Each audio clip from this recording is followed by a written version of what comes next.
आदमी रोज काम से लौटते ही अपनी पत्नी को घर में मरा हुआ दिखने का नाटक करते देखता था। उसकी मौत का तरीका हमेशा अजीब होता था, कभी मगरमच्छ के काटने से, कभी नकाबपोश सवार द्वारा गला घोंटने से और कभी तीरों से बिंधा हुआ। लेकिन उस दिन जब सूजी घर आया तो उसने देखा कि उसकी पत्नी तरबूज के रस से लथपथ जमीन पर पड़ी है, लेकिन कितनी भी आवाज लगाने पर कोई प्रतिक्रिया नहीं दे रही थी। सूजी घबरा गया, उसे लगा कि इस बार सच में कुछ हो गया है, इसलिए उसने तुरंत 999 पर कॉल किया। किसे पता था कि उसकी पत्नी ने एक हाथ से सूजी के पैर को पकड़ लिया। उस समय सूजी डर के मारे उछल पड़ा। उसने कहा कि उसका दिल कमजोर है और आगे से ऐसे खेल न खेले, लेकिन पत्नी ने नहीं मानी और रोज मरने का नाटक करती रही। सूजी उसे खुश रखने के लिए हर बार उसका साथ देता रहा, लेकिन उसी दिन पत्नी के पिता को पोलियो का अटैक आया और उन्हें अस्पताल में भर्ती कराया गया। आईसीयू में इलाज के दौरान पत्नी भी रो पड़ी। जब पत्नी घर लौटी तो सूजी को अपने ससुर से पता चला कि जब पत्नी 3 या 5 साल की थी तब उसकी माँ का एक कार दुर्घटना में निधन हो गया था।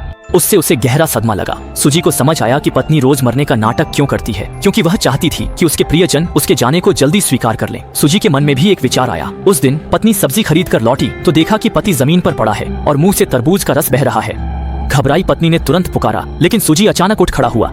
इसके बाद पति पत्नी ने अपने प्रेम को व्यक्त करने के लिए इसी तरीके का इस्तेमाल किया।